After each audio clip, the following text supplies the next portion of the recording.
Halo, Assalamualaikum warahmatullahi wabarakatuh. Nah, jumpa lagi bersama Kak Iman tentunya di channel Kelas Mandiri. Selamat datang di Kelas Mandiri. Baiklah, sebelum kita memulai pembelajaran hari ini, alangkah baiknya kita berdoa terlebih dahulu sesuai dengan agama dan keyakinan masing-masing. Berdoa dimulai.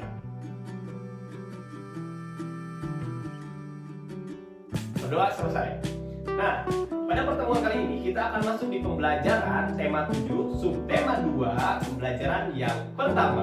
Nah, anak-anak, kemarin kita sudah membahas tentang bagaimana peristiwa-peristiwa pada masa kolonial Belanda, Sumpah Pemuda, dan lain-lainnya. Nah, sekarang kita akan masuk di peristiwa proklamasi kemerdekaan Indonesia. Nah, tahukah kalian bahwa terbentuknya bangsa Indonesia ini tidak hanya dari pembacaan teks proklamasi kemerdekaan, tetapi banyak peristiwa-peristiwa dan tahapan-tahapan yang harus bangsa Indonesia lewati. Nah, langsung saja, apa saja itu peristiwa-peristiwanya dan tahapan-tahapannya? Mari kita simak baik-baik di penjelasan berikut ini. Anak-anak, proklamasi menjadi peristiwa yang paling sejarah bagi bangsa Indonesia. Nah, proklamasi menjadi tonggak sejarah berdirinya bangsa Indonesia menjadi negara yang merdeka dan berdaulat.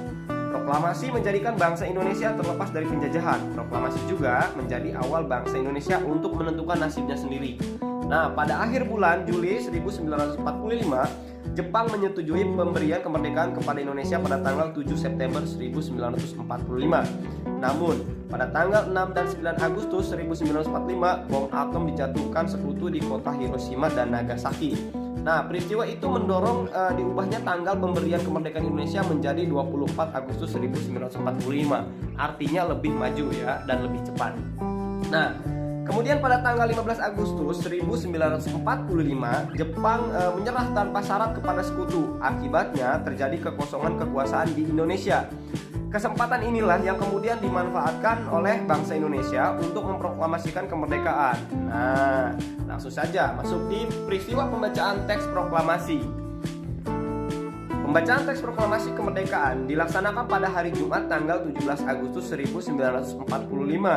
Sejak pagi telah dilakukan persiapan di rumah Insinyur Soekarno untuk menyambut proklamasi kemerdekaan Indonesia.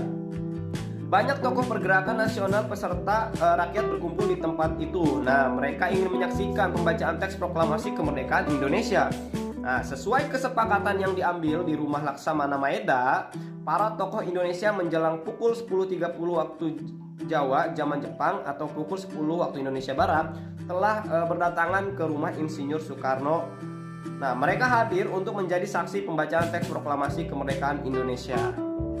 Oke. Nah, acara yang disusun dalam upacara kediaman Insinyur Soekarno itu antara lain sebagai berikut. Yang pertama, pembacaan teks proklamasi kemerdekaan Indonesia. Kedua, pengibaran bendera merah putih. Dan yang ketiga adalah sambutan wali kota Suwiryo dan Dr. Muwardi. Nah, upacara proklamasi kemerdekaan berlangsung tanpa protokol. Nah, Latif Hendraningrat memberi aba-aba siap kepada semua barisan pemuda. Nah, semua yang hadir berdiri tegap dengan sikap sempurna. Suasana menjadi hening. Insinyur Soekarno dan Dr. Andes Muhammad Hatta dipersilakan maju beberapa langkah dari tempat semula. Insinyur Soekarno mendekati mikrofon. Dengan suara yang mantap, Insinyur Soekarno didampingi Dr. Andes Muhammad Hatta membacakan teks proklamasi kemerdekaan Indonesia yang telah diketik oleh Sayuti Malik. Berikut teks proklamasi yang diketik Sayuti Malik. Proklamasi. Kami, bangsa Indonesia, dengan ini menyatakan kemerdekaan Indonesia.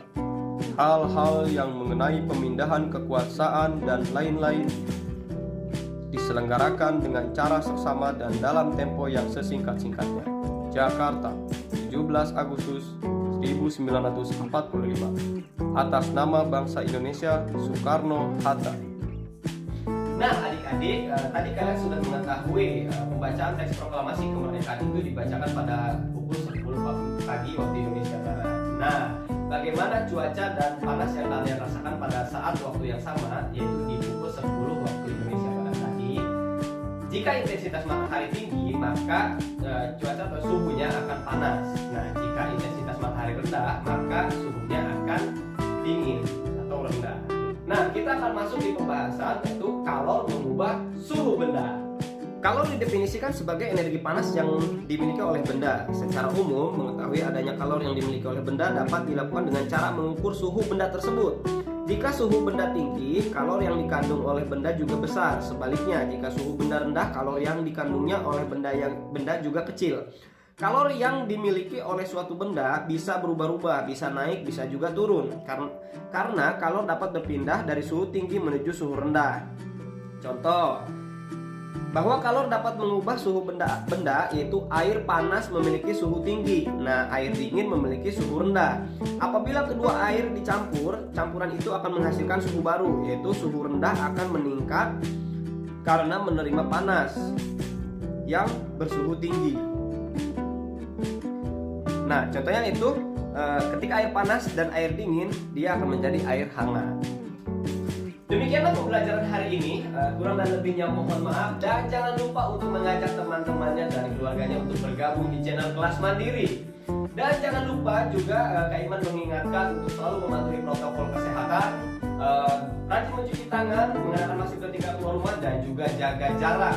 Baiklah, cukup sekian. Wassalamualaikum warahmatullahi wabarakatuh.